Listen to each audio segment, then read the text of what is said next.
Bom, gente, então continuando a nossa aula de períodos de contração isovolumétrica, né?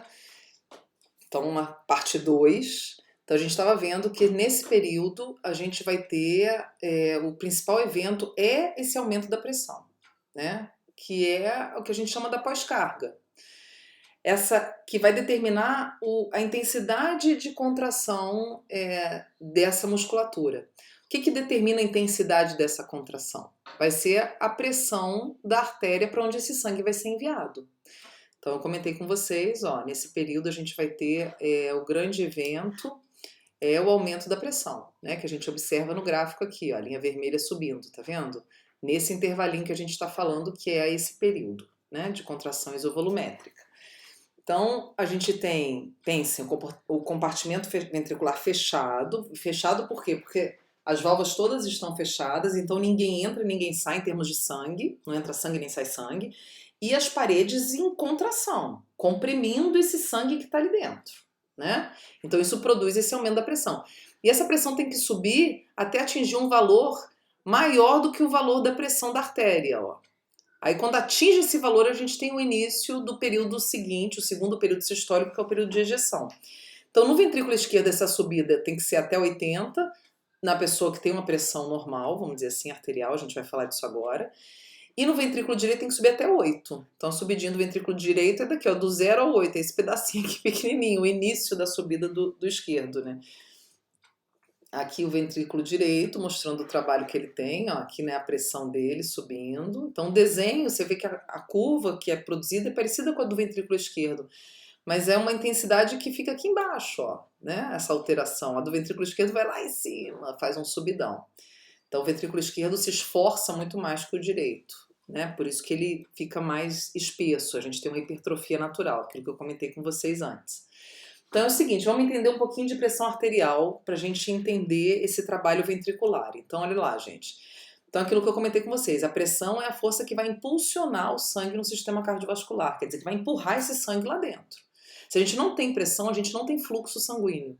Então o indivíduo que tem pressão baixa, por exemplo, significa que esse sangue está circulando muito lentamente. Então normalmente apresenta dor de cabeça, sonolência, tontura, pelo baixo fluxo sanguíneo, o fluxo sanguíneo passando muito devagar, conduzindo oxigênio lentamente, por exemplo, para o sistema nervoso central, né, para o cérebro e tal, e isso produz alguns, por exemplo, sinais neurológicos, por conta dessa baixa taxa de oxigênio, porque o fluxo sanguíneo é lento. Então a pressão baixa significa que o fluxo está circulando lentamente. E a pressão alta é boa? Então não, claro que não. Pressão é força. Então quando a gente está falando dessa pressão do sangue dentro do compartimento vascular, é o seguinte, olha lá, é a força que o sangue exerce contra a parede vascular. Então a gente tem tanto sangue empurrando a parede, quanto a própria parede também fazendo uma força em cima do sangue, tá? A parede das artérias, ela tem bastante tecido muscular liso, a gente vai ver isso quando falar da histologia dos vasos sanguíneos, e também tem lâminas elásticas, que é para justamente produzir uma certa tensão em cima do sangue. Por isso que a pressão arterial ela nunca cai para zero, muito difícil, se a pessoa estiver morrendo. Em condições normais, ela sempre se mantém no nível mínimo. Então vamos entender como é que é isso, gente. Ó. Então a pressão arterial ela vai determinar a força que o coração deverá executar para ejetar o sangue. Então é aquilo que eu comentei com vocês. O ventrículo ele vai ter que pressionar esse sangue até que ele atinja um valor maior do que a pressão que está dentro das artérias. Senão o sangue não se desloca para dentro da artéria. Tá? Para a gente ter um gradiente de força, do maior para o menor. Então, para que o sangue saia do coração, é aquilo que eu estava comentando com vocês, aqui só para a gente pontuar. A pressão dele nos ventrículos deve ser maior do que a pressão dele nas artérias, tá? Bom, o sangue circula do ponto, eu fiquei em cima aqui do texto, do ponto de maior pressão para o ponto de menor pressão. É aquilo que eu comentei com vocês. É o gradiente de pressão. Aqui a gente observa justamente esse gradiente, olha só, gente, ele começa numa pressão num nível alto aqui, ó, entre 80 e 120, a gente tem essa variação de pressão por conta, ó, sístole, pressão lá em cima, diástole, pressão para baixo, sístole para cima, diástole para baixo. E assim vai, então quando o sangue entra na artéria, a pressão sobe, quando o sangue para de entrar na artéria, a pressão cai, que é durante a diástole, e assim a gente tem essa variação nas grandes artérias, e essa variação vai diminuindo, tá vendo? Essa onda ela vai diminuindo de altura. que a gente chama isso de amortecimento do pulso. Essa variação a gente chama de pulso pressórico. A pressão tem um valor máximo e mínimo, ela ir variando. Até que essa onda ela vai se achatando. A gente tem um achatamento da curva, que a gente chama de amortecimento do pulso, até que ela não varia mais, tá vendo? Vira uma linha constante, ó. Então, gente, a gente observa essa queda de pressão ao longo da circulação, tá vendo? Aqui tá mostrando a circulação sistêmica, ó, das grandes artérias, pequenas, chegando nos capilares, no sistema venoso. Olha como fica no sistema venoso, a pressão fica lá embaixo. Então, o sistema venoso é um sistema de baixa pressão, né? Então, o sangue volta para o coração com essa pressão bem baixinha. Olha lá, vê a cava onde é que tá, ó. É uma pressão entre 3 e 2 que a gente tem do sangue nas veias cava.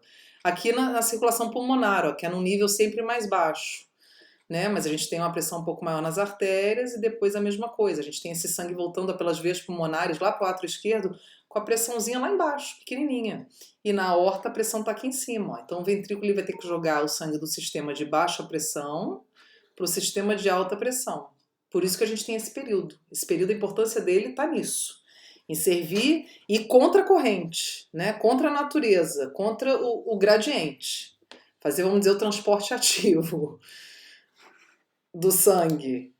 O trabalho dele está voltado nisso aí. Então, olha lá. Então, a pressão da artéria aorta, para a gente fazer uma distinção, né, da pressão da artéria aorta com a pressão da artéria pulmonar, para a gente entender ainda mais esse trabalho diferente que a gente tem do ventrículo esquerdo para o direito nesse período. O esquerdo, ó, rala muito mais.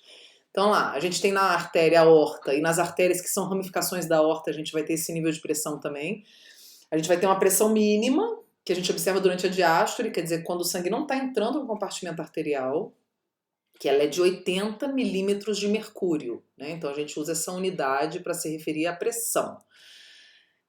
A gente vai ter uma pressão máxima, que ela aparece durante a sístole, que a gente chama de pressão arterial sistólica, que é de 120.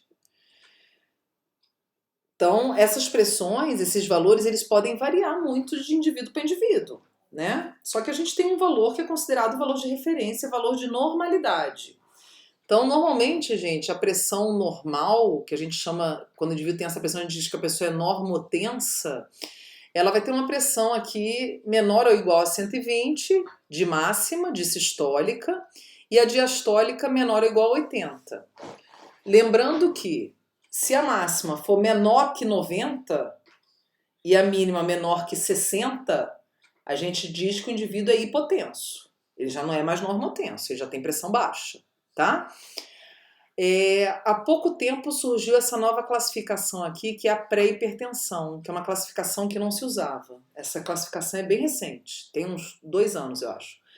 Que considera o seguinte, o indivíduo que tem a pressão arterial sistólica entre 121 e 139 e diastólica entre 81 e 89. Então a gente diz que a pessoa está com uma pré-hipertensão, quer dizer, ela já tem uma predisposição para desenvolver a doença chamada hipertensão, que é uma doença que se desenvolve lentamente, é uma doença que produz danos ao organismo em longo prazo, portanto é o que a gente chama de doença crônica. Mas depois ela demora, mas quando ela se instala também, dificilmente a pessoa consegue se livrar dela, tá? Só mudando muito hábitos de vida, enfim, fazendo uma mudança geral, porque normalmente ela está associada com má alimentação, com sedentarismo, né? Aquelas coisas todas que a gente conhece do bem-estar, assim. E sobrepeso. E aí a pessoa tem que mudar totalmente para poder tentar, e algumas pessoas até conseguem, mas a maioria não, muito difícil. Depois fica dependendo de medicamento pro resto da vida para manter a pressão nesse nível de normalidade, no 12/8. E mesmo assim difícil, tá, gente? Normalmente o hipertenso, quando ele se trata, ele consegue manter aí no 130 13/8, ou 13/9, enfim. E aí a gente tem vários graus de hipertensão, tá vendo? À medida que a pressão, tanto a sistólica quanto a diastólica, vão subindo, a gente vai ter hipertensão grau 1, grau 2, grau 3, enfim, aí por aí vai. Mas já que a pressão é força de impulsão, então é bom ter uma força grande, alta? Não, claro que não. Porque, olha só, a pressão sistólica, arterial sistólica, que a gente chama de PAS, ela é a pressão de saída do sangue do coração.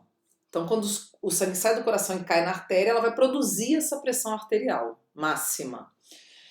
E aí o que acontece? Quanto maior for essa força, maior vai ser essa tensão que o sangue vai produzir na parede arterial, que eu chamo vulgarmente de pancada. Então, quando a gente tem o aumento da pressão arterial sistólica, a gente vai ter o aumento dessa pancada que o sangue vai fazer na parede, ao longo de todo o sistema. Então, olha lá, gente. Então, a pressão arterial sistólica, ela produz em longo prazo, demora para acontecer, danos circulatórios sistêmicos. Então, ela vai machucando a parede das artérias. E isso pode produzir uma série de problemas, como, por exemplo, surgimento de trombos, né, o desenvolvimento de tromboses, que podem obstruir a passagem do sangue, enfim. Então, ó, é a força de partida do sangue na circulação. Então, é quando ele sai do coração e vai para a circulação. É essa pressão arterial sistólica. E produz essa pancada na parede dos vasos sanguíneos, tá? Já o aumento, porque a gente às vezes, a pessoa tem a pressão arterial sistólica normal e tem o aumento da pressão arterial diastólica. Pode acontecer, né? Assim, o aumento das duas é ruim. Então, a sistólica máxima, ela produz dano circulatório sistêmico, é na parede dos vasos sanguíneos. Já a diastólica, ela vai produzir dano no coração. Porque, gente, olha só. Se a pressão arterial diastólica está em 80, que é a normal, então significa que o ventrículo esquerdo ele vai ter que fazer a pressão do sangue que ele recebeu da veia baixinha, né, dar uma turbinada nesse sangue para ele chegar até 80. Agora, se essa pressão tiver 90, ele vai ter que subir um pouco mais, vai ter que ser 90. Se tiver 100, vai ter que ser 100. Então, a diastólica, ela determina a intensidade de força que o ventrículo esquerdo vai ter que fazer. Então, olha lá. O aumento da pressão arterial diastólica produz em longo prazo, então, de novo, demora um tempo para acontecer, mas depois que acontece também é complicado. Então, em longo prazo, sobrecarga no ventrículo esquerdo. Tá? Quanto maior for a PAD, a pressão arterial diastólica, mais força o ventrículo terá que fazer para ejetar o sangue para dentro do compartimento arterial. A principal consequência em longo prazo é a hipertrofia ventricular esquerda. Quer dizer, a gente tem que pensar o seguinte, ó, a PAD é como se fosse um halter de musculação que o ventrículo vai estar usando. Quanto maior for essa PAD, que significa que esse halter é mais pesado, tá? Então, mais força o ventrículo vai ter que produzir.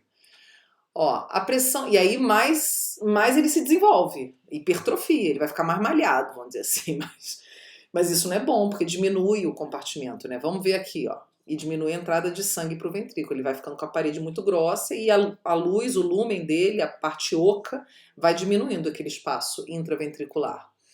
A pressão arterial pulmonar, ó, a gente tem a diastólica de 8, ó a diferença do nível, né? E a sistólica 25. É importante que essas pressões fiquem baixas. Se a gente tem aumento dela, esse sangue vai chegar com muita força no capilar alveolar. Isso pode produzir dano na parede do capilar alveolar e a gente tem extravasamento de plasma, o que leva a uma situação de líquido no pulmão que a gente chama de edema pulmonar. Então, olha aqui, ó, isso que eu estou falando. Ó. O aumento da PAP, que é a pressão arterial pulmonar, produz um quadro clínico chamado de hipertensão arterial pulmonar. Então, a pessoa pode desenvolver esse quadro de hipertensão pulmonar sem necessariamente ser hipertensa, tá? Aqui a pressão aqui arterial sistêmica tá ok.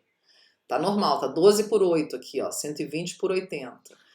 Mas a pulmonar pode estar aumentada, né? E aí a principal consequência disso é a hipertrofia do ventrículo direito, quer dizer, o ventrículo direito vai ter que se esforçar mais para bombear o sangue para a artéria que está com a pressão mais alta, e o edema pulmonar.